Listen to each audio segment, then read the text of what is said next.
mengapa dalam sistem peradilan pidana kita sering terjadi kasus salah tangkap, atau mengapa pula misalnya sering kita dapati seorang tersangka itu mati ketika ditahan. Misalnya kasus Afif Maulana di Sumatera. Sementara di sisi lain kasus Peggy, misalnya kasus salah tangkap, juga sering terjadi pada banyak tersangka-tersangka lainnya. Nah, menarik misalnya kita mencermati apa yang terjadi dalam penegakan hukum pidana kita sehingga selalu terjadi human error di dalam sistem peradilan pidana secara umum.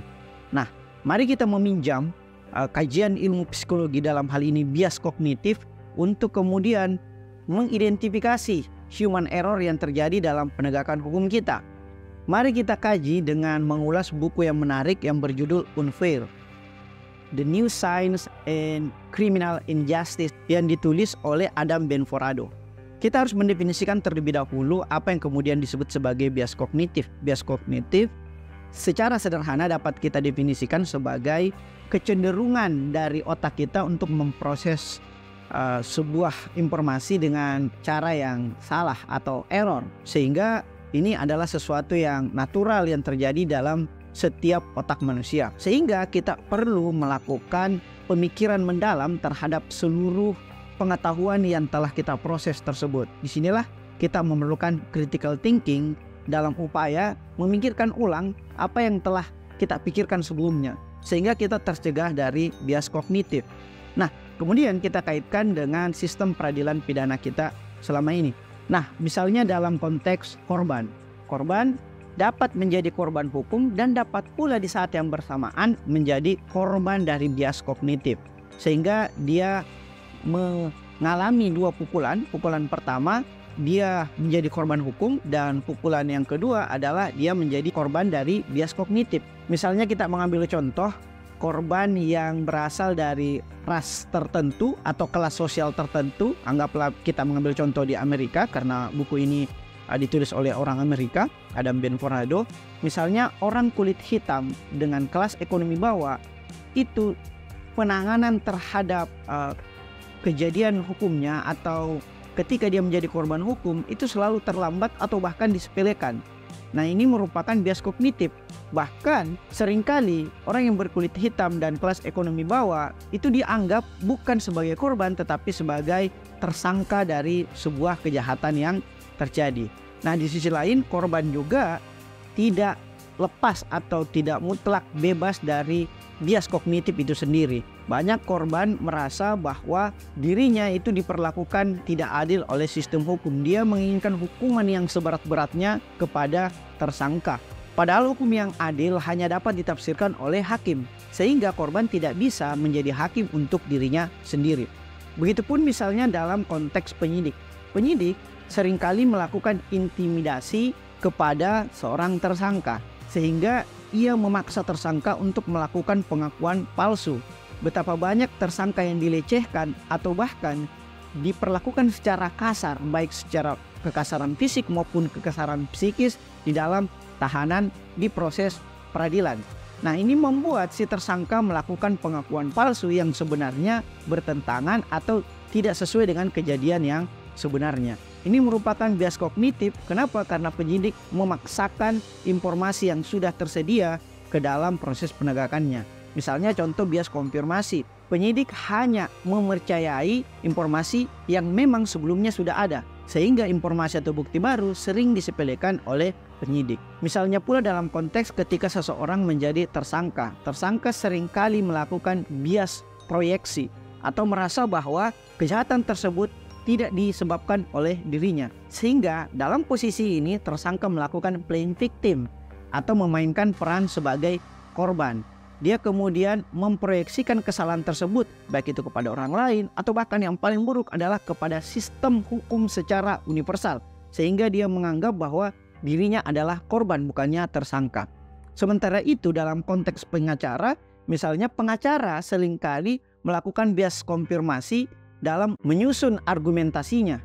Di sisi lain, pengacara juga sering melakukan rasionalisasi dibandingkan menyusun argumen yang rasional. Nah, rasionalisasi sendiri itu dapat diartikan sebagai upaya cocok logi dalam membangun argumentasi. Sebenarnya itu tidak rasional. Dia melakukan rasionalisasi. Dia hanya membenarkan argumennya tetapi tidak menyusun argumen yang benar. Sementara itu dalam konteks saksi misalnya terjadi pula bias kognitif, misalnya korupsi dalam ingatan kita atau penyimpangan dalam ingatan kita. Padahal kita mengetahui bahwa ingatan manusia itu sangat-sangat terbatas.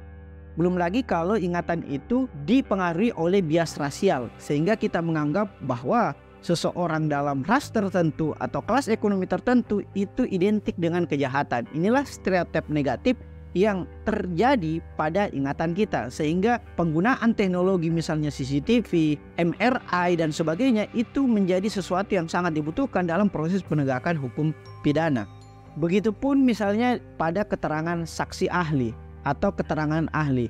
Terkadang ahli ini berupaya menjadi pengacara untuk mendukung sebuah argumen tertentu, bukannya menyusun argumen yang netral, independen, dan sesuai dengan kaidah-kaidah ilmiah yang benar. Sementara pada hakim, bias kognitif yang sering terjadi adalah upaya generalisasi. Misalnya dia hanya menyusun sebuah keputusan itu berdasarkan kejadian-kejadian yang sudah umum terjadi, kemudian dia generalisasi menjadi sebuah keputusan.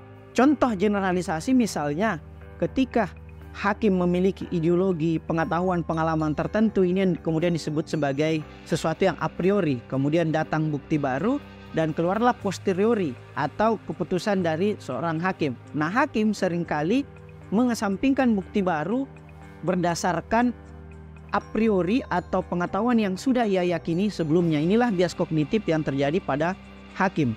Sementara pada konteks yang lebih umum dalam hal ini masyarakat kita sering terjadi bias emosional atau egosentrisme, yang mana ya seorang tersangka atau terpidana harus dihukum seberat-beratnya.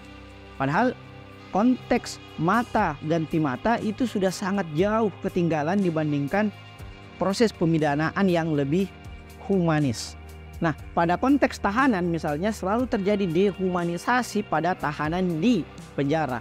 Misalnya tahanan yang tidak menyetor kepada sipir itu akan diperlakukan secara buruk. Dan begitu pula dalam konteks ketika kita melihat tahanan sebagai seorang narapidana, kita menganggap bahwa mereka adalah orang jahat, yang mana sebenarnya hal yang perlu kita perhatikan adalah bahwa masyarakat itu atau narapidana itu adalah manusia pula, sehingga tepatlah peristilahan mengenai lapas atau lembaga pemasyarakatan. Jadi di dalamnya orang-orang narapidana tersebut yang diputuskan bersalah oleh pengadilan itu dimasyarakatkan kembali sebelum bergabung kepada masyarakat ketika ia keluar dari penjara atau lapas tersebut.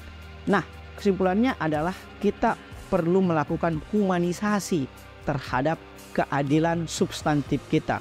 Kita harus menempatkan baik itu penegak hukum maupun non aparat penegak hukum, dalam hal ini saksi, tersangka, dan korban, itu sebagai manusia. Sehingga kita perlu melakukan pelatihan bias kognitif. Nah, di sisi lain, dalam upaya menegakkan keadilan prosedural, kita memerlukan teknologisasi. Misalnya dengan CCTV, ataupun bahkan yang paling mutakhir adalah penggunaan algoritma untuk menentukan apakah seseorang melakukan kesalahan disengaja atau tidak disengaja, atau seseorang tersebut sebenarnya tidak melakukan kesalahan sama sekali. Sekian, terima kasih. Wassalamualaikum warahmatullahi wabarakatuh.